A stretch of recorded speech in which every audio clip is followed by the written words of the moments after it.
আখিরি জামানায় মানুষের ঈমান হবে কচু পাতায় পানি রাখলে যেরকম টলমল টলমল, একটু বাতাস লাগলে পানিগুলি শেষ হয়ে যায়, ঠিক সেইভাবে ঈমানদারদের অবস্থা হবে কচু পাতার পানির মতো।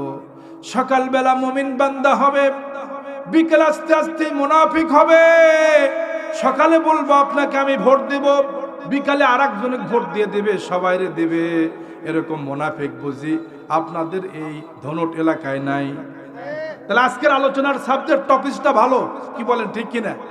ইনশাআল্লাহ একটু প্রাণ খুলে বসবেন, আমি অল্প সময় আপনাদেরকে বোঝানোর চেষ্টা করব। 1 ঘন্টা করার টাইম, 1 ঘন্টা কোরআন শুনবো ইনশাআল্লাহ। আল্লাহ কবুল করুক, বলেন আমিন। আল্লাহ তাআলা বলেন ইয়াসালুনাকা আনিস-সাতি আইয়ানা মুরসাহা। নবী হে, আপনাকে লোকেরা জিজ্ঞাসা করবে, ইয়াসালুনাকা আনিস-সাত, কিয়ামত কখন হবে, কোন সময় কিয়ামত সংগঠিত হবে হুজুর, আপনি বলে দেন কিয়ামত কখন হবে। আল্লাহ তাআলা রাসূলকে জানায়া দিলেন, ফিমা আনতা মিন যিকরাহা ইলা রাব্বিকা মুনতাহাহা। আল্লাহু আকবার বলেন। ফিমা আনতা মিন যিকরাহা, এ সম্পর্কে জিকির, এ সম্পর্কে অধিক জ্ঞান আছে যার, জোরে কোন তিনি কে? আরো জোরে বলবেন তিনি কে? 5টি বিষয়ের জ্ঞান আল্লাহ ছাড়া কারো কাছে নাই। সে কথাটা আল্লাহ চমৎকার করে আরো সুন্দর করে বলেছেন। সূরার নাম সূরায়ে লোকমান। কি নাম? সবাই বলেন কি নাম? আল্লাহ তাআলা বলেন, ইন্নাল্লাহা ইনদাহু ইলমুস সাতি ওয়া ইউনাজ্জিলুল গায়সা ওয়া ইয়ালামু মা ফিল আরহাম ওয়া মা তাদরি নাফসুম মাযা তাকসিবু গাদা ওয়া মা তাদরি নাফসুম বিআইয়ি আরদিন তামুত ইন্নাল্লাহা আলিমুন খবীর। জোরে কোন আল্লাহু আকবার। আল্লাহ তাআলা বলেন, ইন্নাল্লাহা, নিশ্চয় আল্লাহ তাআলা, ইনদাহু ইলমুস সাআত, কিয়ামত কখন হবে এই জ্ঞান কার কাছে আছে? জোরে কোন। কিয়ামত কখন সংগঠিত হবে এই জ্ঞান আল্লাহ তাআলার কাছে আছে। আল্লাহ রাব্বুল আলামিন বলেন, কিয়ামত কখন হবে এই ব্যাপারে কারো কাছে জ্ঞান নাই। আল্লাহ রাব্বুল আলামিনের নবীর কাছে হাদিসে জিবরাইলে আল্লাহ পাকের নবীর কাছে জিবরাইল আলাইহিস সালাম এসেছেন। ফাসনাদা রুববাতাইহি ওয়া ওয়াদা কাফাইহি, নবীর কাছে এসে হাঁটু গেড়ে সুন্দর ড্রেস পরে সাদা কাপড় পরিহিত অবস্থায় নবীর কাছে এসে বলেন, ইয়া মুহাম্মদ, আমরা বলবো সাল্লাল্লাহু আলাইহি ওয়াসাল্লাম, আখবিরনি আনিল ঈমান, ঈমান কি জিনিস আপনি বলেন। নবীজি উত্তর দিলেন। তিনি উত্তর পেয়ে বললেন, সাদাকতা ইয়া রাসূলুল্লাহ, আপনি সত্য বলেছেন। সাহাবীরা আশ্চর্য হয়ে গেল। তারা জিজ্ঞাসা করলেন, যিনি প্রশ্ন করে তিনি আবার উত্তর দেয় যে সঠিক কথা বলেছেন। আবার প্রশ্ন করলেন, মা মানাল ইসলাম, ইসলাম কি জিনিস হুজুর বলেন। নবীজি বলেন, ইসলাম হলো আল্লাহ পাকের পক্ষ থেকে আনতুমিনুনা বিল্লাহি ওয়া মালাইকাতিহি ওয়া কুতুবিহি ওয়া রাসূলিহি, এই 7টা বিষয়ের উপরে ঈমান নাম হলো ইসলাম। জোরে কোন আল্লাহু আকবার। ঈমান ইসলাম নিয়ে প্রশ্ন শেষ। এরপরে নবীকে জিজ্ঞাসা করলেন, মা মানাল ইহসান, হুজুর ইহসান কি জিনিস। নবীজি বললেন, আনতা বুদুল্লাহ কান্নাকা তারাহু ফাইন লাম তাকুন তারাহু ফাইন্নাহু ইয়ারাক। জোরে কোন আল্লাহু আকবার। তুমি এমন ভাবে ইবাদত করবে যেন তুমি আল্লাহকে দেখতেছো। যদি তোমার এই দৃশ্য না হয়, আল্লাহকে তুমি দেখতেছো না, এরকম যদি তোমার কোয়ালিটি না হয়, অন্তত এই খেয়াল করবা, আল্লাহ আমারে, আমি আল্লাহকে দেখি আর না দেখি, রব্বুল আলামিন আমারে দেখতেছেন। জোরে কোন আল্লাহু আকবার। এরপরের প্রশ্ন করলেন, হুজুর আপনি সব প্রশ্নে আপনি অ্যানসার ঠিক দিয়েছেন, এবার আসল প্রশ্নটা হুজুর বলেন। মাতাস সাআত, কিয়ামত কখন হবে আপনি বলুন। নবীজি বললেন, কিয়ামত কখন হবে এই জ্ঞান তো আমার কাছে না। এই জ্ঞানের কথা আল্লাহ তাআলা সূরা লোকমানের শেষে আল্লাহ বলেছেন, 5টা বিষয়ের জ্ঞান আমি আল্লাহ আমার ছাড়া কারো কাছেই নাই। জোরে বলেন কয়টা? এই পাশ থেকে আওয়াজ হয় না? জোরে কোন কয়টা? আরো জোরে কোন কয়টা? আপনারা কি আমার ওয়াজ বুঝতেছেন? সবাই কি ক্লিয়ার আছেন? ইনশাআল্লাহ ইনশাআল্লাহ একটু খুব ভালো করে বোঝার চেষ্টা করুন। আজেবাজে কথা না তো, এটা কোরআনের কথা। খেয়াল করেন খুব ভালো করে। নবীজি বলেন, হুজুর আপনি যদি না জানেন, জিবরাইল আমিন রাসূলের কাছে বলেন, ইয়া রাসূলুল্লাহি, ইয়া হাবিবাল্লাহ, আপনি যদি না জানেন অন্তত কিয়ামত হওয়ার আগে কি কি সিম্পটম, কি কি আলামত হবে এগুলি একটু বলেন। হুজুর বলেন, তাহলে শোনেন ভাই জিবরাইল, ও সাদা ধবধবেওয়ালা পোশাকওয়ালা ভাই, কালো চুল কুকরানো চুলওয়ালা ব্যক্তি রাসূলের উরুর মধ্যে উরু দিয়া, হাঁটুর মধ্যে হাঁটু দিয়া শেষে প্রশ্ন করেছেন কিয়ামত কখন হবে, আপনি তাহলে শোনেন। নবীজি বলেন, শোনেন, আন তালিদাল আমাতা রাব্বাতাহা, কিয়ামতের এক নম্বর সিম্পটম হাদিসে জিবরাইলের মধ্যে নবীজি বললেন, আন তালিদাল আমাতা রাব্বাতাহা, এক নম্বর আলামত হলো, সিম্পটম হলো, দাসীর পেটের ভিতর থেকে বের হবে বড় বড় বাচ্চা, নর্তকী, যারা গায়িকা নায়িকা, নষ্টা ভ্রষ্টা মহিলা, যাদের কোনো পরিচয় নাই, যাদের স্বামীর পরিচয় নাই, যাদের কোনো স্বামী নাই, যাদের কোনো পিতৃ পরিচয় নাই, সেই সমস্ত গর্ভ থেকে বের হয়ে আসবে নাদান মূর্খরা, অসভ্য জাতিরা, সেই মানুষগুলি সমাজের বড় বড় নেতৃত্ব দেবে। হুজুর বললেন, শোনো তাহলে অপেক্ষা করো, কিয়ামত আর বেশি দূরে নয়। এক নম্বর সিম্পটম, আল্লাহু আকবার কর, আনতালিদাল আমাতা রাব্বাতাহা। দুই নম্বর নবীজি বললেন, ওয়ান্তারাল হুফাতাল উরাতা আলাতাল রিয়াসাতা, তুমি দেখতে পাবা জাতের পরনে কোনো পোশাক নাই, পায়ে কোনো স্যান্ডেল নাই, এমন নিঃস্ব মানুষ, গরিব মানুষ, যাদের কোনো অস্তিত্ব দুনিয়ায় নাই, এই সমস্ত মানুষগুলি সমাজের সবচাইতে বড় আসনে বসে বসে নেতৃত্ব দিবে। তারা নিজেও ভ্রান্ত হবে, মানুষদেরকেও ভ্রান্ত দিকে ডাকবে, সবাই গোমড়া হয়ে মানুষ কোরআন থেকে দূরে চলে যাবে। সেই সময়টা মনে হয় আসতেছে, কথাগণ ঠিক কিনা? আসার আর কোনো বাকি নাই, চলে এসেছে। নবীজি বললেন, শোনো, এমন সময় আসবে যে সময় মানুষেরা বুনিয়ানাহু, মানুষ বিল্ডিং বানাবে বেশি, বিল্ডিং বানানোর প্রতিযোগিতা করবে। যে ব্যক্তি একতলা বানায়, পাশের বিল্ডিংওয়ালা বলবে, আমি যদি 2 তলা বানাতে পারতাম। আজকে খুঁজলে মাটির বাড়ি খুঁজে পাওয়া যায় না। সাহাবায়ে কেরামদের বাড়ি ছিল মাটির বাড়ি, কথা কোন ঠিক না? সাহাবায়ে কেরামের বাড়ি ছিল একদম খেজুরের ছাউনি দেওয়া, কোনো মতে জীবন যাপন করেছেন। অনেক সাহাবীর কোনো বাড়ি ঘরই ছিল না, গাছতলা বাসতলাতে তারা জীবন যাপন করেছে। হারে এখন এত সুন্দর সুন্দর বাড়ি ডেকোরেশন করা, বাড়ির ভিতরে ঢুকলে মনে হয় এয়ার কন্ডিশন বাড়ি, ফ্রিজ, এসি, এরপরে এয়ার কন্ডিশন। মসজিদগুলি চাকচিক্য, ইবাদত গৃহ পর্যন্ত চাকচিক্য। মসজিদে যাবেন, মসজিদগুলি একদম টাইলসওয়ালা ঝকমকা, কিন্তু মসজিদে মুসল্লি খুঁজে পাওয়া যায় না।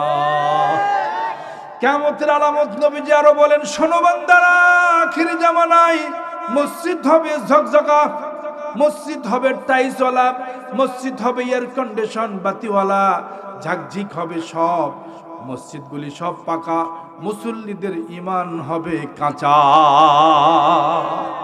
এরপরে আখিরি জামানায় আমার নবী, আমার সাহাবীদের মসজিদ ছিল কাঁচা, মসজিদে এমন কাঁচা ছিল, হুজুর সাল্লাল্লাহু আলাইহি ওয়াসাল্লাম বলেন, আমার মসজিদে নববীটা যখন আমি মক্কা থেকে কুদিমাল মক্কাতা ইলাল মাদিনা, নবীজি যখন মক্কা থেকে মদিনায় যখন হিজরত করে চলে গেলেন, দেখতে পেলেন মসজিদ যেটা বানালেন একদম খেজুর পাতার ছাউনি দিয়া।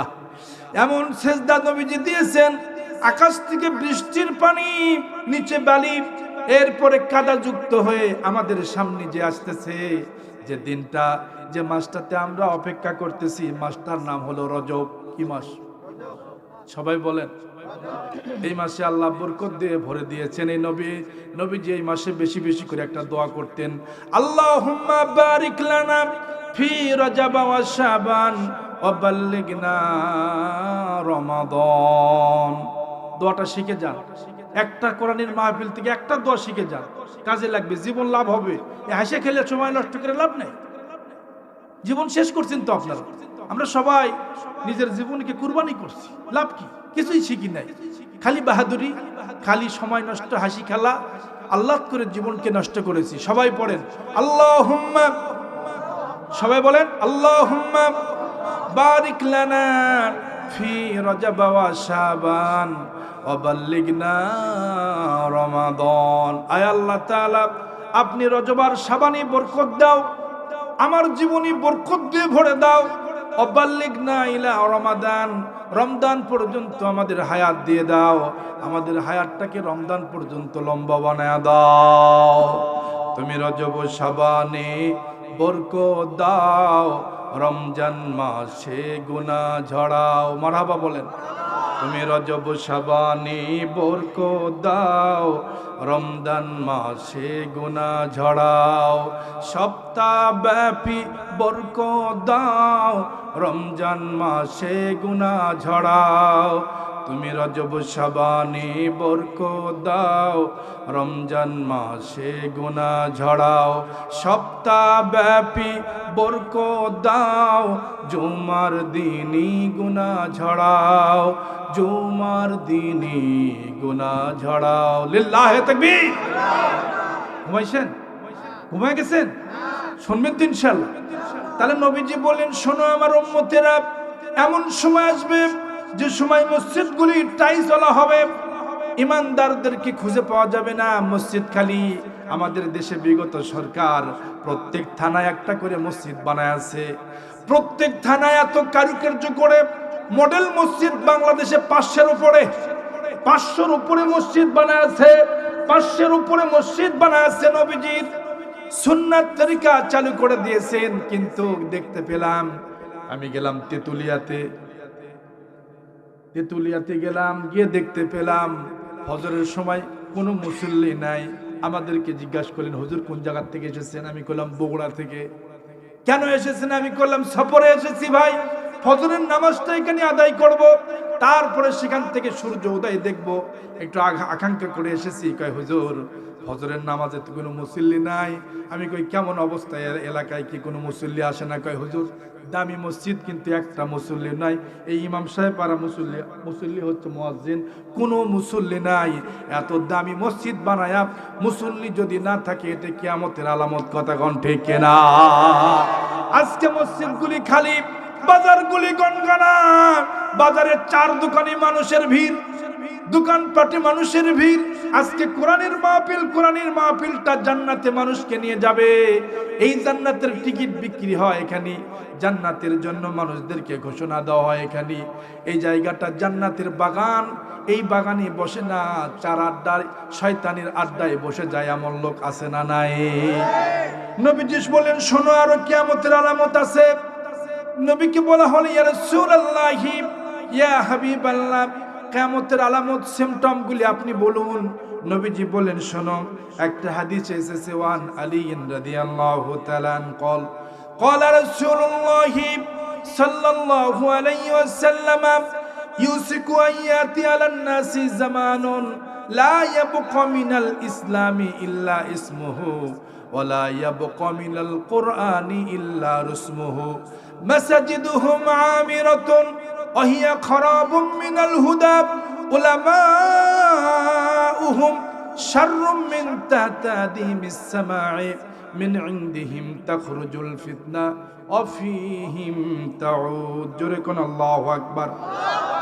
নবীজির কলিজার টুকরা সাহাবী হযরত শেরে খোদা আলী রাদিয়াল্লাহু তাআলা আনহু হাদিস কানা বর্ণনা করেন। হুজুর বলেন, সায়াতি আলান নাসি জামানুন, এমন একটি সময় আসবে, এমন একটি যুগ আসবে, এমন একটি সময় চলে আসবে, সায়াতি আলান নাসি জামানুন লা ইয়াবকা মিনাল ইসলামি ইল্লা ইসমুহু।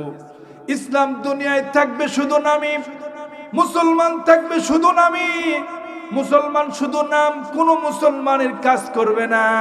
নাম মুসলমান, নাম হলো আপনার কি বলা যায় আব্দুর রহমান নাম, কিন্তু একটা আব্দুর রহমানের মতো কোনো কাজ করে না। নাম হলো সিদ্দিক আকবর, আবু বকরের সঙ্গে নাম রেখেছে। ওই বান্দা জীবনে কোনোদিন মসজিদে যায় না, আল্লাহর কাজ করে না, দিনের কোনো কাজ করে না, এই বান্দার নামগুলি সুন্দর সুন্দর সাহাবীদের মতো আখির জামানায় সব ঠিক থাকবে, ইসলাম নামক দৌলত ঈমান মানুষের অন্তরে থাকবে না। নাউজুবিল্লাহ। ওয়ালা ইয়াবকা মিনাল কোরআনি ইল্লা রুসমুহু। কোরআন একটি আল্লাহ পাকের গাইডলাইন। এই কিতাব জান্নাতের দিকে মানুষকে ডাকে, জান্নাতের দিকে নিয়ে যাবে। কোরআন ঘরে ঘরে থাকবে, কোরআনের পাঠক খুঁজে পাওয়া যাবে না, কোরআনের পড়ার মতো কারি খুঁজে পাওয়া যাবে না, কোরআন পাতায় থাকবে, পড়ার মতো আমল করার মতো লোক খুঁজে পাওয়া যাবে না। আজও সেই কোরআন আছে, হাদিস আছে, সেই ঈমান আর মানুষ নেই, বাকার ওমর নেই। মারহাবা কোন? কোরআনের পাঠক আছে আগের মতোই, কোরআনের পাঠক আছে আগের মতোই, বুখারীর মতো পাঠক নেই। আজও সেই কোরআন আছে, হাদিস আছে, সেই ঈমান আর মানুষ নেই, সে আবু বকর ওমর নেই।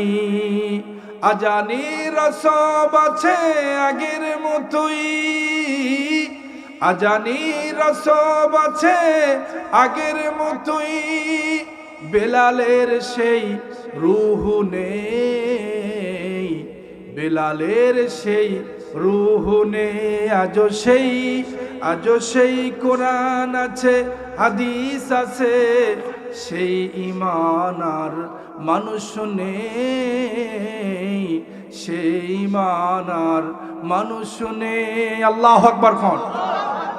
সেই ঈমান, সেই ইসলাম, সেই কোরআন পৃথিবীতে আর খুঁজে পাওয়া যাচ্ছে না। আমার ভাইরা তাহলে শোনেন, নবীজি কি বললেন? শেষ জামানায় কোরআন একটা কিতাব হিসেবে থাকবে। আলী রাদিয়াল্লাহু তাআলা আনহু বললেন, কিতাব পাওয়া যাবে, কোরআন পাওয়া যাবে, প্রত্যেক বাড়িতে কিতাব থাকবে। কোরআন পড়ার মতো, কিতাব পড়ার মতো কোনো পাঠক থাকবে না। আজকে আমরা দেখতে পাই বাড়িতে কোরআনের উপরে 1 ইঞ্চি পরিমাণ ধুলা পড়ে আছে, পড়ার মতো কোনো পাঠক নাই, ঠিক না? ওই যে রমজান মাসে একবার পড়ে রেখে দিয়েছে, আর পড়ে না, সারা বছর কোরআন ধরে না, কোরআন পড়ে না। কিয়ামতের দিনে কোরআন ওই বাড়িওয়ালার বিপক্ষে সাক্ষ্য দেবে। কোরআনের জবান যিনি খুলে দেবেন তিনি কে? তাহলে কি পালি না হাদিস থেকে নবীজি বলেন আখিরি জামানায় মানুষ বড় বিপদে পড়ে যাবে। তারপরের আলামত হলো, আল্লাহর হাবিব সাল্লাল্লাহু আলাইহি ওয়াসাল্লাম বলেন, জওয়ান আবি হুরায়রা রাদিয়াল্লাহু তাআলা قال رسول الله صلى الله عليه وسلم إن الله لا يقبض العلم ينتزعه من العباد ولكن يقبض العلم بقبض العلماء حتى إذا لم يبق عالما اتخذ الناس رؤوسا جهالا فسئلوا فافتوا بغير علم فضلوا وأضلوا। একটু আওয়াজ করে বলবেন কি আল্লাহু আকবার। নবীজির কলিজার ধন হযরত আবু হুরায়রা রাদিয়াল্লাহু তাআলা আনহু হাদিস কেন বর্ণনা করেন, তিনি বলেন, ইন্নাল্লাহা লা ইয়াকবিজুল ইলমা ইনতাজিয়াহু মিনাল ইবাদে। কিয়ামতের সময় আল্লাহ তাআলা কিয়ামতের পূর্ব মুহূর্তে ইলমকে আল্লাহ উঠায় নেবেন, বড় বড় স্টারকে আল্লাহ উঠায় নেবেন, ইলমকে উঠায় নেবে না। কিতাবের পাতায় পাতায় ইলম থাকবে, কিন্তু ইলমকে শিকানের মতো বড় বড় ওস্তাদ, বড় বড় আলেম, মাহের আলেম, আল্লাহ পাকের ভালো ভালো বান্দা স্টারদেরকে আল্লাহ উঠায় নেবেন। মানুষগুলি বিভ্রান্তে পড়ে যাবে। একটা মাসআলা শিকার জন্য মানুষ মাইলের পর মাইল চলে যাবে, সঠিক ফতোয়া মানুষ দিতে পারবে না, মানুষদেরকে কোরআনের পথে সঠিকভাবে ডাকতে পারবে না। সেই সময় আল্লাহ রাসূল বললেন, ফাদাল্লু আদাল্লু, সেই সময়ের মানুষগুলি এতটাই গোমড়া হয়ে যাবে। মূর্খ মানুষগুলি, সমাজের সবচাইতে নাদান মানুষগুলি, নাদান মূর্খ মানুষগুলি চার দোকানে বসে, টলে বসে, রাস্তার মোড়ে বসে আশেপাশে বসে বসে শুধু বড় বড় লেকচার দেবে, বড় বড় ডায়লগ মারবে, তার মতো বড় জ্ঞানী আর কেউ নাই। তবে এরকম জ্ঞানী, এরকম ডায়লগ মারা মানুষ এই আনারপুর এলাকায় ধনুটে নাই। ভালো করে শুনুন, কিয়ামতের আলামত এত বেশি বড় বড় বাহাদুর, এক ওয়াক্ত নামাজ পড়ে না, এক ওয়াক্ত নামাজ পড়ে না ওই বান্দাগুলি, অথচ কোরআনের মাহফিলেও বসে না। নবীজি সাল্লাল্লাহু আলাইহি সাল্লাম বলেন ওই বান্দাগুলি তারা কিয়ামতের আলামত হয়ে যাবে, তারা বড় বড় নেকচার মারবে, চার দোকানে বসে ডারবি খাবে, কিটু খাবে, গোল্লিপ খাবে, মুখের ভিতরে জীবনে কোনোদিন নামাজ নাই, আল্লাহ রসুলের নাম নাই, শুধু বিড়ি আর সিগারেট দিয়ে ধোঁয়া বার করে। আছে না নাই? আপনাদের এলাকায় ডারবি কিটু খাওয়া পার্টি মনে হয় নাই না? ধূমপান, স্মোকার, হাই হাই সর্বনাশ। এরাই সবচাইতে বড় আলিম হবে, বড় বড় ফতোয়া দিবে। এরপরে নবীজি বলেন শোনো, আরো আলামত আছে। এই কিয়ামতের পূর্বে মানুষগুলি বড় বড় আলামতের মধ্যে, ছোট ছোট আলামতের মধ্যে আর একটা আলামত হলো যাকাতকে মানুষ দেবে না, সমাজে যাকাত থাকবে না, মিসকিন সাইল যারা গরিব অসহায় মানুষগুলিকে মানুষ সহযোগিতা করবে না।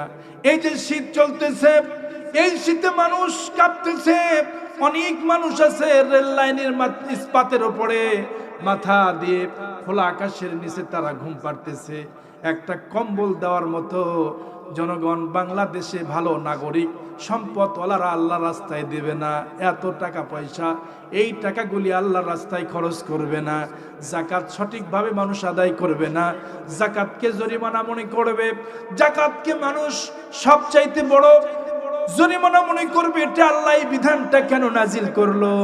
সারা বাংলাদেশে শতকরা কয়জন মানুষ, হাজারে লাখে কয়জন মানুষ যাকাত দেয় খুঁজে পাওয়া বড় দুষ্কর। নবীজি বললেন যখন তোমরা এই অবস্থা দেখবা, তান্তাজিরু সা, কিয়ামতের জন্য অপেক্ষা করো, কিয়ামত বেশি দূরে না, ঠিক না? নবীজি আরো বললেন শোনো, কিয়ামতের আলামত হলো পুরুষ মানুষ স্ত্রীদের অনুগত হয়ে যাবে, স্বামীরা স্ত্রীদের কাছে একদম মাজলুম হয়ে যাবে। আজকে সমাজের মায়েরা যারা, আমাদের সমাজের মায়েরা যারা আছে, ওই মাদের কাছে স্বামীরা গোলাম হয়ে যাবে, যা বলবে তাই। যদি কয় ডান কাতে শোতে, ডান কাতে শোতে, বাম কাতে তুমি শুয়ে পড়ো, বাম কাতে শুবে। এমন অবস্থা আমরা দেখতেছি, মায়েদের অবস্থা। আজকে মাদের যে অবস্থা, আল্লাহ তাআলা মাদের ব্যাপারে কোরআনে বলেন করোনা ফি বুয়ুতিকুন্না ওয়ালা তাবাররাজনা তাবাররুজাল জাহিলিয়াতিল উলা। আল্লাহু আকবার। হে মহিলারা, হে নারী সমাজ, তোমরা ঘরের মধ্যে থাকো, পর্দার মধ্যে থাকো, বাহিরে জাহিলিয়াতের মতো তোমরা ঘোরাফেরা করিও না। অথচ আমাদের মায়েরা আজকে যখন বাড়ি থেকে বের হয়, বাড়ি থেকে বের হওয়ার সময় তারা আলটা মডাম হয়ে বের হয়ে যায়, একদম উঁচু উঁচু জুতাগুলি হাই হিল পরে, আছে না নাই? আমার সমাজের যে দৃশ্য আমরা দেখি, এমন প্যান্ট তারা পরেছে, এক সময় দেখলাম বাজারের ভেতরে এত স্কিন প্যান্ট, এত টাইট, টান টান, ওটা যে পরে কেমনি মহিলার আল্লাহ ছাড়া কেউ জানেন। এত tight, tight to tight, up to button tight, সব টাইট দিয়ে শুরু থেকে শেষ পর্যন্ত টাইট আর টাইট, এত টাইট পোশাক পরতেছে। আবার কিছু দেখতে পেলাম মহিলাদের পায়জামাটা ফাটা, এক সাইডে একদম ফেটে গেছে, নাউজুবিল্লাহ, সর্বনাশ। এগুলি যদি সমাজের দৃশ্য হয়, এগুলি কিয়ামতের আলামত। আবার কিছু দেখলাম গরমের সময় যেগুলি পরে বিশাল বড় বড়, এই বড় বড় পাজামা, এর নাম রাখছে প্লাজো। কি নাম রাখছে বলে? হাতির পা ঢুকবে এর ভিতরে, এক একটা হাতি, তিনজন মিলে ঢুকবে একটা পাজামার ভিতরে, এর নাম কি? প্লাজো। এগুলো পরে মহিলারা যখন সামনে পা দেয়, একদম সামনে ফ্রক করে চলে যায়, কয় হাত চলে যায় সামনে। এগুলি কি পর্দার পোশাক? জোরে বলেন। আজকে মহিলারা সাজুগুজু কইরা রাস্তাঘাটে যখন যায়, ঠোঁটের মধ্যে লাগায় লাল লাল, কি নাম? এই যুবকরা কথা কও, কি নাম? লাল লাল লিপস্টিক লাগায়, আমি এর নাম রেখেছি মুরগির পায়খানা। রাগ করতেছেন নাকি? এগুলি মুরগির পায়খানা দিয়ে সাজুগুজু কইরা আবার সেন্ট মারে, সেন্টেন মাইরা, হাই হাই মাতোয়ারা করে দেয়। যুবক কয় কাম সারা, যুবকের কাম সারা, খালি সেন্ট নাই আর কয় আহ গেল। আছে না নাই? একবার কোন নারীর দিকে যদি যুবক তাকায়, ওই নারীর দিকে শয়তান দুলাভাই কয় আমার আর দরকার নাই, তোমরাই যথেষ্ট, আমি তো আর কি শয়তান, আমার চাইতে তোমরাই বড় শয়তান। নাউজুবিল্লাহ ক। আমার ভাইয়েরা, তাহলে কি দুর্দশা আমরা আছি। এই সময়ে শয়তান এসে তাকে পাকড়াও করে, মহিলারা সাজুগুজু করে রাস্তায় বের হয়ে যায়, কিন্তু স্বামীর কাছে কোনোদিন সাজুগুজু করে না। আমি দেখতে পেলাম সমাজের একজন দৃশ্য। আমার ভাই এসে বলল, হুজুর আমার বউ বাড়িতে গিয়ে দেখি বউয়ের অবস্থা খুবই খারাপ। আমি কি হয়েছে? আমি বাইরে দেখে আসলাম খালি টান টান মহিলাগুলি, শীতের পোশাক পরেছে, কোনো ওড়না নাই। এরপরে রাস্তাঘাটে এমনভাবে নারীরা বের হয়ে যায়, বেহায়াপনা অবস্থা। রাস্তার দিকে নিচে করবেন আপনি, নিচে করে যদি আপনি এই যে বিশ্ব রোডে চলেন, আপনি মাথা নিচু করে, কোন দিক থেকে ট্রাক চাপা দিয়ে আপনার জীবন শেষ করে দেবে। কথা কোন ঠিক কিনা? বিপদ আপনার আছে, আপনি কোন দিকে তাকাবেন? সামনে নারী, পিছনে নারী, চারদিকে শুধু খোলামেলা নারীরা। এই নারীদের সামনে যেদিকে তাকাবেন গুনাহ আর গুনাহ। আস্তাগফিরুল্লাহ, নাউজুবিল্লাহ কয়বার পড়বেন? পড়তে শেষ। কিয়ামতের আগে এই করুণ অবস্থা হবে মুসলমানদের। এরপরে নারীরা বিপদগামী করবে মানুষদেরকে। এরপরে একজন স্বামী বলতেছে, হুজুর আমরা বাড়িতে গেলাম, যাওয়ার পরে দেখি বাইরে যা দেখলাম বাড়িতে গিয়ে দেখি আমার বউটা একদম ভূত হয়ে বসে আছে। আমি কই কারণ কি ভাই, ভূত কেন? হুজুর জানেন না, সকালবেলা পাতিল মাজতেছে, মাজার সময় দেখলাম আমার বউ মশা, হঠাৎ করে মশা মারছে। মশার পাতিলের কালো, পাতিলের যে কালি নিচে থাকে, এটা মশার কারণে মারছে। ওই কালিটা এরকম এই জায়গা পড়তে পুরা কপাল ভরে গেছে। যা দেখে যে ভূত হয়ে বসে আছে।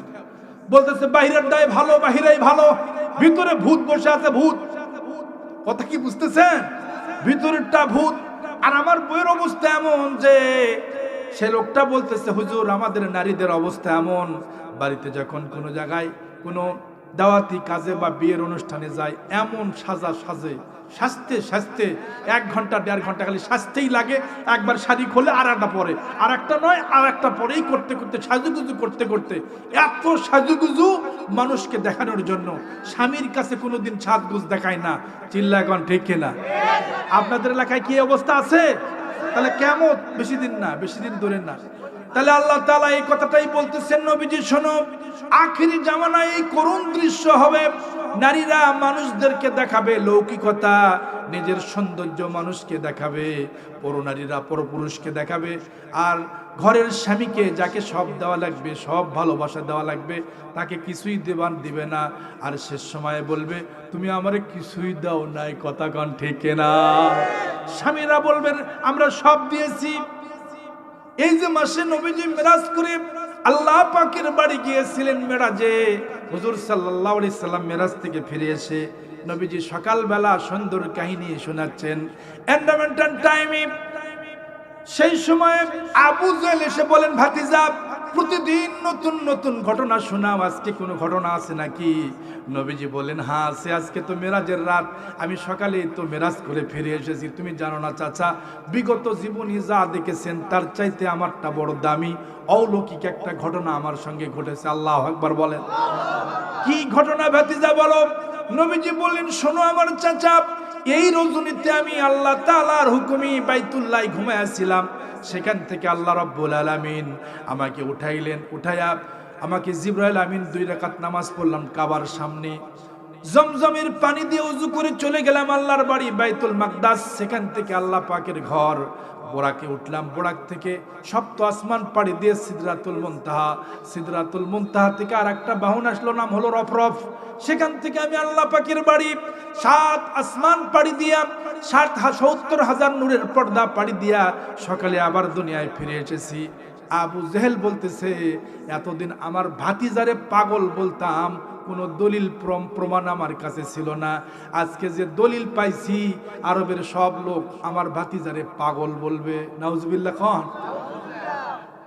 রসুলের কাছে এসে, নবীজির কাছে এসে বলেন, ভাতিজা প্রতিদিন তো নতুন ঘটনা শোনাইছো, আজকেরটা তো আরো মিরাক্কেল ঘটনা, অলৌকিক ঘটনা। প্রথম উঠলেন আবু জেহেল, আবু বকরের বাড়ি দৌড়াইছেন। এক দৌড়ে সিদ্দিক আকবর আবু বকর রাদিয়াল্লাহু তাআলার বাড়িতে ঢুকলেন। এই মাসেই কিন্তু মেরাজের এই মাসেই আল্লাহ তাআলার হাবিব আসমান থেকে 5 ওয়াক্ত নামাজ নিয়ে এসেছেন।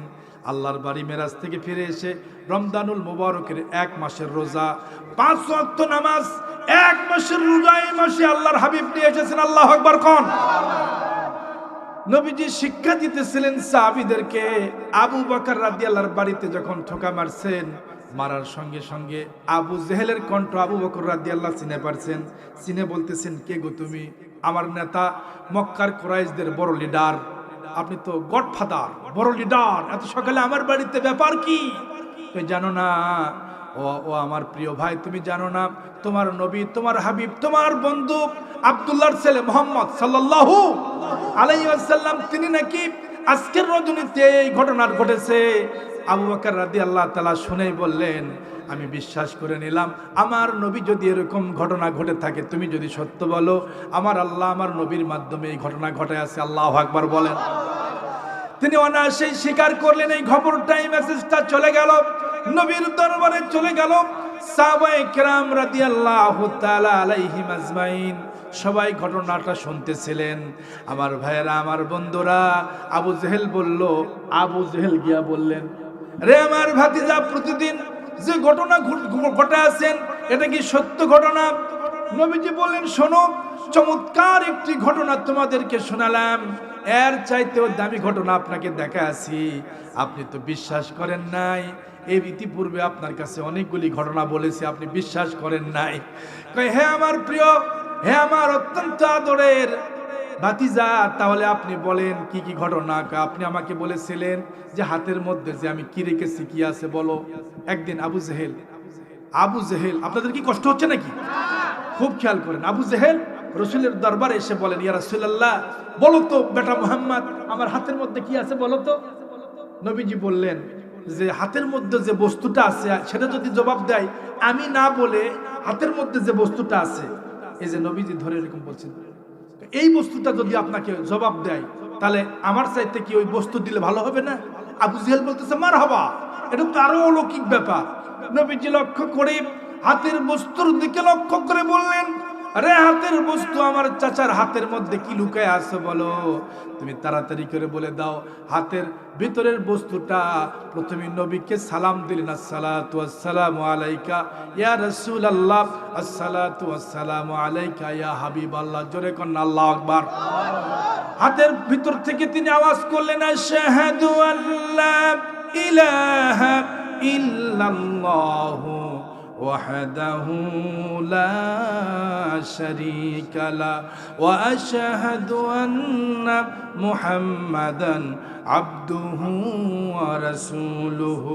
কালমা শাহাদাতে আছে আল্লাহর জ্যোতি, ঝিনুকের মাঝে লুকিয়ে আছে যেমন মতি। কালমা শাহাদাতে আছে আল্লাহর জ্যোতি। মারহাবা বলেন। এবার পাথরকে লক্ষ্য করে নবীজি বললেন, হাতের বস্তু তুমি বলো। হাতের বস্তু বলতেছে, হুজুর, হে নবী, আপনার উপরে আমি ঈমান আনলাম।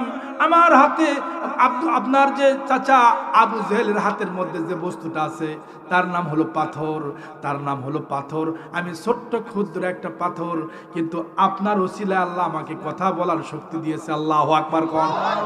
আমি শক্তি পেয়ে পাথরটা তিনি জমিনে ফেলে দিয়ে বললেন, যা, আমার পাথরটা পর্যন্ত আমার ভাতিজার কথা শোনে, এই পাথর হাতে নিয়ে লাভ কি? এবার আবু জেহেলের দিকে তাকায় নবীজি বলেন, চাচা, আপনি না ওয়াদা দিয়েছিলেন আমার কাছে ঈমান আনবেন, দূর আপনি থন্ত থুয়ে দেন। নবীজি বড় কষ্ট পাইলেন। এই কষ্টটা নবীজির একবার আর দুইবার না। নবীজির কাছে আবু জেহেল আবার এসে বলেন, হে আমার ভাতিজা, বলো, আকাশের ওই যে তারকা আছে, ওই যে চাঁদ আছে, ওটা কি দ্বিখণ্ডিত করতে পারবা? এটাও কিন্তু নবীজি দ্বিখণ্ডিত করে দেখা আছে। বলেন ঠিক না? সময় খুবই কম হবে আমার ভাইয়েরা। এজন্য আখেরি জামানায় যারা মহিলারা, তাদের প্রভাব দুনিয়ায় বেশি হবে। এই সময়ে নারীরা এতটাই প্ররোচনা দেবে মানুষদেরকে, এই পুরুষদের ওপরে তারা আধিপত্য বিচার করবে। আজকে সমাজের যে দুর্দশা আমরা দেখতে পাচ্ছি, অনেক স্বামী আছে স্ত্রীর কাছ থেকে মার খাইছে, কথা কন। অনেক পুরুষ আছে, অনেক স্বামী আছে, সেই স্বামীরা মায়েদের কাছ থেকে মার খাইছে, বক্সিং মারছে। আমার একজন মুসল্লি এসে বলতেছে, হুজুর, দুঃখ রাখার জায়গা নাই, কি হয়েছে বলো? হুজুর, আমার বউ আমারে মারছে। আচ্ছা আপনারা বলেন, এই যে এত বড় বিশাল জনতা আপনারা আছেন, বইয়ের হাতে মার খাইছেন কারা কারা? হাত তোলেন। তাই কি হাত তুলবি ভাই? আজকে বই, এটা লজ্জার ব্যাপার না? বইয়ের হাতে মার খাওয়া অনেকে আছে, কিন্তু হাত কি তুলবি এখানে? হাই হাই হাই, সর্বনাশ। তাহলে চিন্তা করেন, বইয়ের হাতে মার খাওয়া স্বামী আছে, তাহলে এখন বলেন আমরা বিপদে আছি না নাই? কথা কর না কেন? বিপদ কিনা? কথা বলেন ঠিক কিনা? বিপদ আছে না নাই? জোরে বলুন। বিপদ, আমাদের বিপদ, খুবই বিপদ।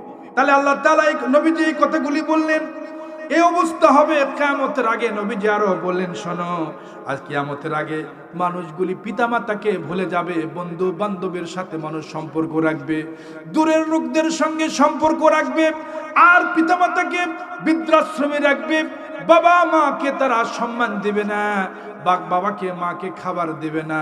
বলবাত নবীজি বললেন, তাহলে বেশি দূরে নয় কিয়ামত, বাবা মাকে বৃদ্ধাশ্রমে রেখে আসবে, বাবা মার সেবা শুশ্রূষা করবে না। অথচ আল্লাহ তাআলা চমৎকার বলেছেন, আমার দুনিয়াতে আমার ইবাদত করার পরেই যে দায়িত্ব আর কর্তব্য আমি আল্লাহ দিয়েছি, বাবা মার খেদমত করো, বাবা মাকে বেশি বেশি করে সেবা শুশ্রূষা করো।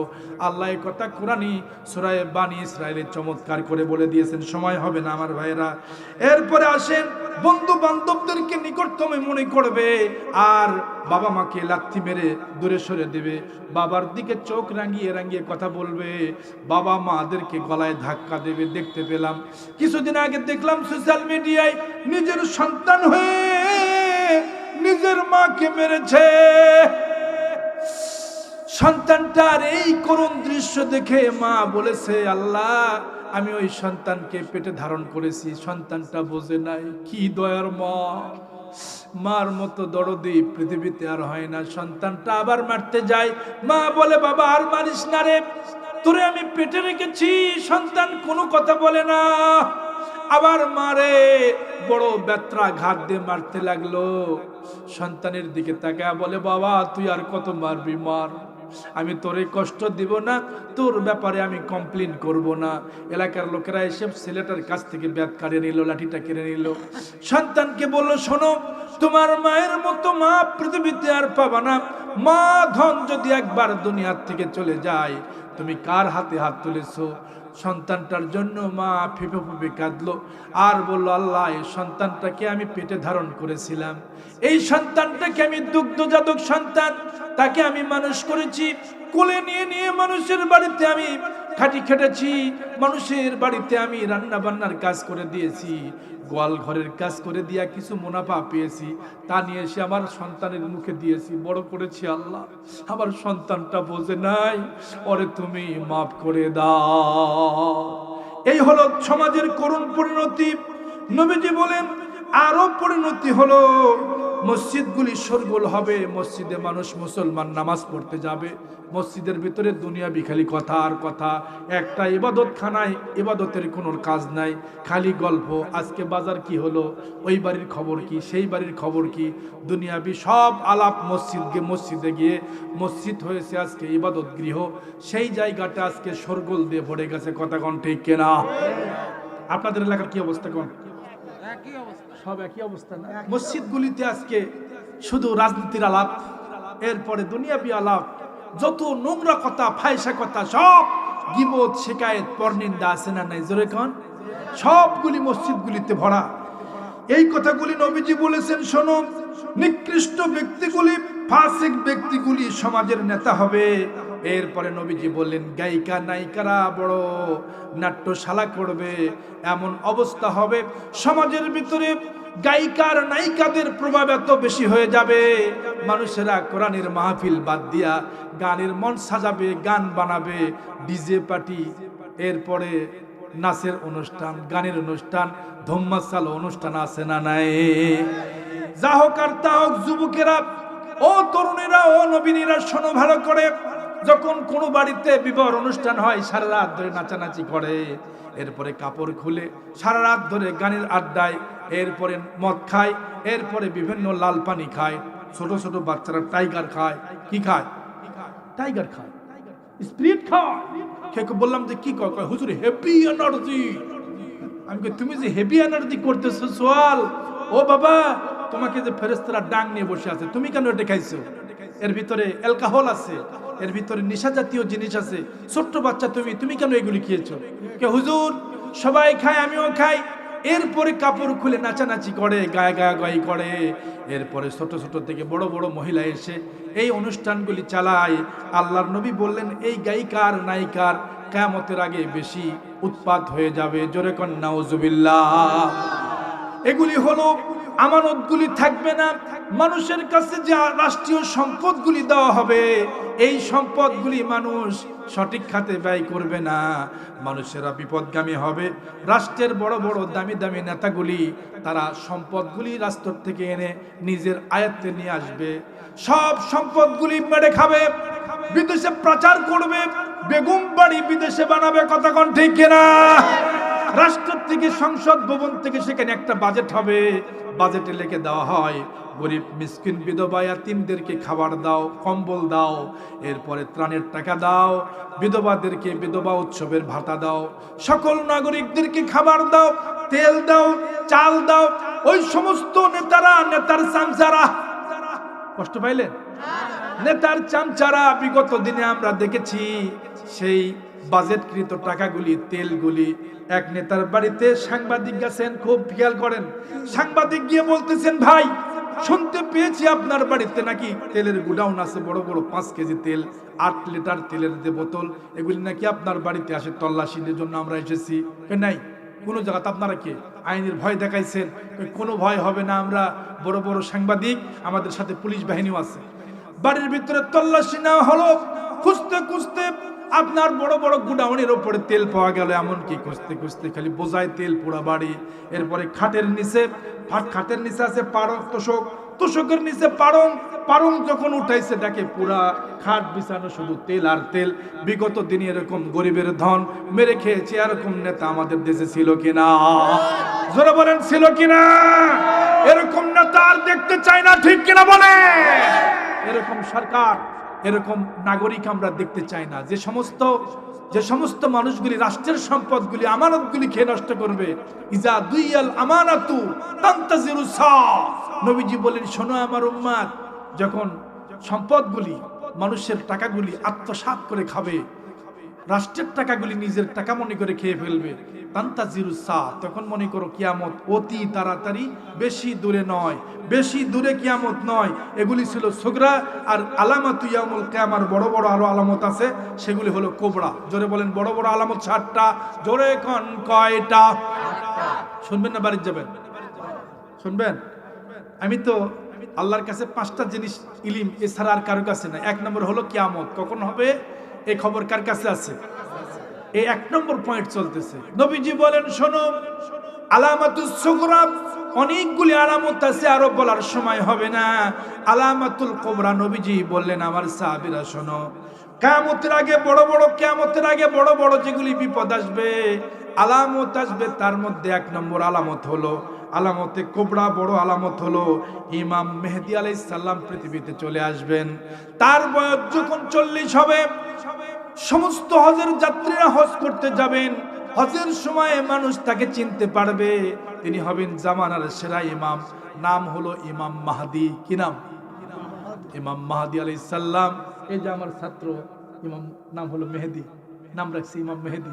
ইমাম মেহেদীর উত্তরসূরি তারা। আল্লাহু আকবার। ইমাম মেহেদী আলাইহিস সালাম পৃথিবীতে আসবেন, মানুষগুলি দলে দলে তার হাতে বায়াত গ্রহণ করবেন, তার হাত রেখে মুসলমান হয়ে যাবে। সেই সময় বের হয়ে আসবে দাজ্জাল, দাজ্জালুনা কাজ্জাবুনা ইয়াতি আলান নাসি জামানুন। সেই সময় দাজ্জাল আসবে, কাজ্জাব আসবে, মুনাফিক নেমে আসবে।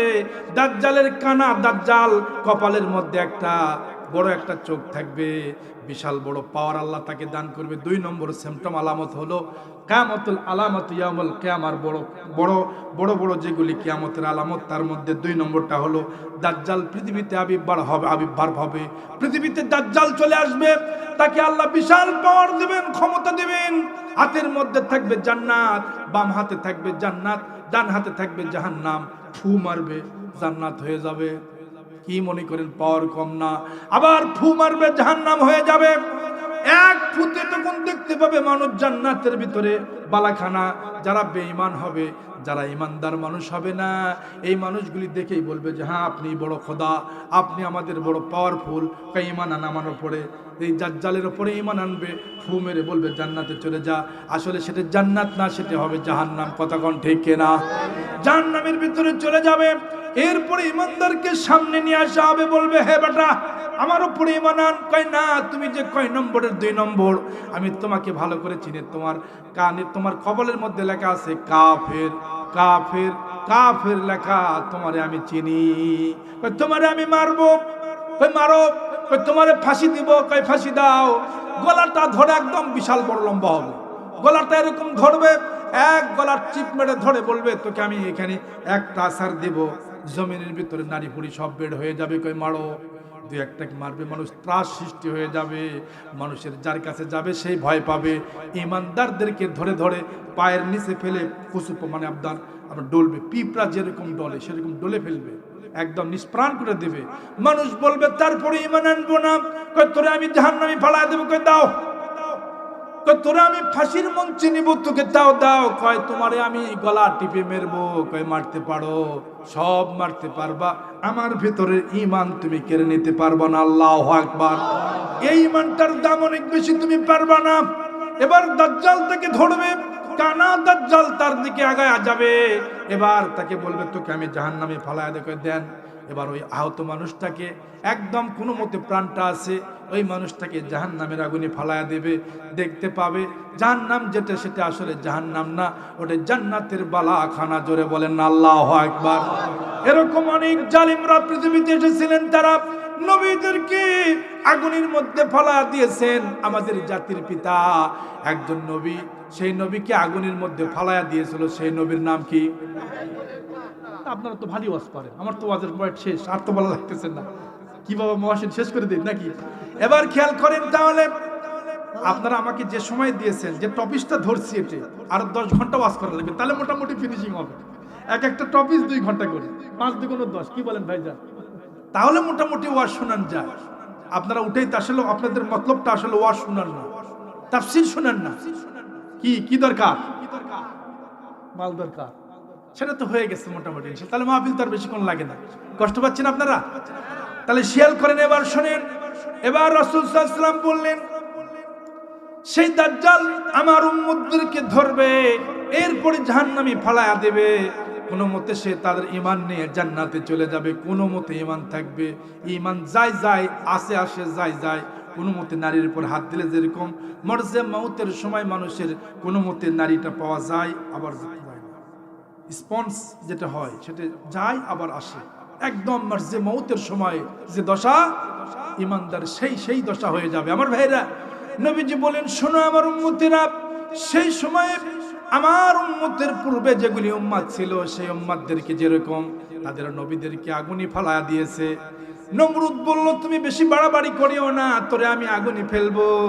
এবার নমরুদকে আল্লাহ তাআলা বললেন তোর পাওয়ার যা আছে সব পাওয়ার তুই দেখা, আমার নবী ইব্রাহিমকে তুই পুড়তে পারবি না। আল্লাহু আকবার বলেন। বিশাল বড় আগুন বানানো হলো, ঘটনা সকলেরই জানা। সেই সময়ে কিয়ামতের আলামতের একটা আলামত সেখানে হয়েছে। এবার ফেরেশতারা সেই বড় খুঁটিটা একদম জোরে করে ধরেছে। ফেরাউনের নমরুদের লোকেরা সেই খুঁটিটা চালাতে পারে না, চরকা বলা হয় যাকে, এটা ঘোরাতে পারে না, চরক যাকে বলা হয়, এটা ঘোরাতে পারে না। সেই সময়ে ফেরেশতারা চরকটাকে এত জোরে করে ধরেছে, এত শক্তি দিয়ে ধরেছে। এবার একজন শয়তান এসে মিস্টার আজাজিল, মিস্টার মালাউন, এই মিস্টার ইবলিস এসে বলতেছে নবীকে কেমনি ফালাবা, এখানে তো হাজার হাজার ফেরেশতা এখানে আছে। আল্লাহু আকবার কোন। নবী ইব্রাহিমের সাথে এত বেশি ফেরেশতা তোমরা পারবা না। একটা বুদ্ধি আছে, এই বুদ্ধি দিয়ে যদি তোমরা করো তাহলে বাঁচতে পারবা। এই ঘটনার সাথে মিল আছে, এই জন্য তুললাম ঘটনাটা, খেয়াল করেন। এবার তখন শয়তান বুদ্ধি দিল, যদি ফেরেশতাদেরকে উধাও করতে চাও তাহলে নগ্ন পোশাকওয়ালা কিছু নারী নিয়ে আসো, এখানে ড্যান্স দেওয়া শুরু করো। নাউজুবিল্লাহ কোন। অর্ধ উলঙ্গ মহিলা নিয়ে আসা হলো। সেই যুগের সুন্দরী বিশ্ব সুন্দরী নারীদেরকে সেখানে নিয়ে আসা হলো। এরপর একটার পর একটার কাপড়গুলি খুলে দেওয়া হলো। এই খোলা কাপড় দেখে ফেরেশতারা কি আর সেখানে থাকবে? সব ফেরেশতারা চলে গেল। এবার নবিয়ানা ইব্রাহিম আলাইহিস সালাম একাই পড়লেন বিপদে, আল্লাহর কাছে সাহায্য চাইলেন। ফেরেশতা জিবরাইল কানে কানে এসে বলেন, নবী হে, আপনার কোনো টেনশন না, শুধু আমাকে অর্ডার দেন, এক বাড়ি দেব, শুধু সব ফাইনাল করে দেব, এক পাখার বাড়িতে তছনছ করে দেব। আল্লাহু আকবার কর, শুধু অর্ডার দেন। ইব্রাহিম আলাইহিস সালাম কানে কানে বলতেছেন, ভাই জিবরাইল, আপনি কি এই অবস্থায় আপনি কি একাই এসেছেন? যে মালিক আমাকে পরীক্ষা নিচ্ছে তিনি কি দেখতেছেন না? আহকামুল হাকিমিন তিনি দেখে না? তুমি এত দরদি, তোমার চাইতে লক্ষ কোটি গুণ দরদ বেশি কার? সবাই বললেন না, সবচাইতে দয়া রহম বেশি কার? সে আল্লাহ তো দেখতেছেন, আপনি কেন এত দয়া দেখাচ্ছেন? নবিয়ানা ইব্রাহিম আলাইহিস সালাম আল্লাহর প্রতি ঈমান আনলেন। তিনি ঈমান বিল আজম দিয়া আল্লাহ পাকের ডাকলেন, আল্লাহ তুমি সব দেখতেছো। আল্লাহ বললেন, তোমার কোনো চিন্তা নাই, আপনি হলেন আমার খলিল, আপনি হলেন আমার বন্ধু। এবার আগুনকে অর্ডার করলেন, চরকগুলি ঘুরতে থাকলো, জমিনের ভিতরে ফালা দিবে। আল্লাহ অর্ডার করলেন জমিনকে, রে জমিন আর দেরি করিস না, আগুনটা তুই এখন আল্লাহর জন্য জান্নাতের বাগান হয়ে যা। আল্লাহু আকবার কোন। ইয়ানারু কুনি বারদান ওয়া সালামান আলা ইব্রাহিম। হে আগুন, আমার প্রিয় বন্ধু, আমার প্রিয় খলিল ইব্রাহিম নবীর জন্য তুমি জান্নাতের বাগান হয়ে যাও। সে পারবে না তোমাকে পোড়াইতে। কয়েকদিন ধরে আগুন জ্বললো। ইব্রাহিম আলাইহিস সালাম যে জায়গায় ছিলেন ওই জায়গাটা নাতিশীতোষ্ণ, না গরম না ঠান্ডা, এমন আবহাওয়া দিয়ে জান্নাতের বাগান সাজাতে পারেন যিনি, তিনি কে? আল্লাহ বলেন, শোনো নমরুদ, তুমি বড় আমার নবীর সঙ্গে বড় গাদ্দারি করেছো, আমি তোরে ছাড়বো না, তোরে আমি মশা দিয়ে মারবো। ডানা ভাঙ্গা একটা মশা পাঠায় দিলেন। কি মশা? তাও একটা ভাঙ্গা, মানে এটাকে কি বলে? প্রতিবন্ধী কি বলে না, পাখা নাই একটা, তাহলে কি? আচ্ছা, আপনাদের এলাকায় যদি একটা মানুষের পা একটা না থাকে তাহলে কি বলবে? প্রতিবন্ধী না, সরকারি ভাবে সে কার্ড পাবে, তার জন্য রেশম আসবে, খাদ্য আসবে, সে কাজ করতে পারে না, প্রতিবন্ধী। আল্লাহ বলেন, শোনো, আমি তো মশাটা দিছি, তাও প্রতিবন্ধী মশা। সেই মশা নাকের ভিতরে অথবা কানের ভিতরে ঢুকে নমরুদের একদম সোজা ডাইরেক্ট একদম মাথার মধ্যে ঢুকে ফুট করে মারছে কামড়। এবার ফেরাউন নমরুদ এবার চিট পাটাং খেয়ে জমিনের মধ্যে পড়ছে, কি হলো আমার? এবার তাকে জুতা পেটা করা হলো। প্রায় কয়েক বছর ধরে জুতা পিটতে পিটতে, যতক্ষণ জুতা পেটে ততক্ষণ সে ভালো থাকে, আবার যখন ছেড়ে দেয় আবার কামড়ার শুরু হয়ে যায়। আল্লাহ আকবার খান। মশাকে বললো, শোন মশা, তোর কোনো ভয় নাই, আমি তোকে হায়াত দিয়ে দিলাম, তুই ওর মাথার ভিতরে যে কামড়াবি তুই মরবি না, তোরে আমি হায়াত দিয়ে দিলাম। সুবহানাল্লাহ খান। একটা মশা বাঁচে সর্বোচ্চ একদিন থেকে 24 ঘন্টা থেকে 26 ঘন্টা, 28 ঘন্টা, এর বেশি কোনো মশা বাঁচে না পৃথিবীতে, প্রিয় ভাইরা।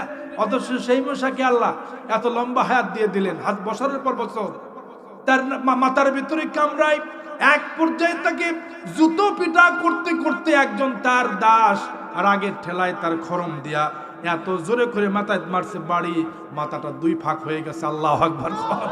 মাথা 2 ভাগ হয়ে মশা মাথার ভিতর থেকে ভ্রুত করে উড়ে গেছে। সুবহানাল্লাহ। কি ক্ষমতা আল্লাহর, সব পারেন। পৃথিবীতে অনেক ক্ষমতা দেখাচ্ছ, এই ক্ষমতা দেখায় তুই পারবি না। ছোট্ট একটা ডানা ভাঙ্গা মশা, ডানা একটা ভেঙে গেছে, এই মশা দিয়ে শায়েস্তা করে জুতা পিটা করতে করতে তোকে আমি দুনিয়ার থেকে নিলাম। এই পাওয়ার যার আছে জোরে বলেন তিনি কে? পৃথিবীতে কেউ তো স্থায়ী হয় না, হোক না সে ফেরাউন কিবা নমরুদ, কেউ ভাবে চিরদিন রয় না, কেউ ভাবে চিরকাল রয় না। মারহাবা কোন। চলে যায় সব ছেড়ে যেতে হয়, মৃত্যু মানে না কোনো পরিচয়। মারহাবা। সব রাজা মহারাজা আর মহাবীর, কাউকে সে পরোয়া করে না। পৃথিবীতে কেউ তো স্থায়ী হয় না, হোক না সে ফেরাউন কিবা নমরুদ, কেউ ভাবে চিরদিন রয় না, কেউ ভাবে চিরকাল রয় না। লিল্লাহে তাকবীর।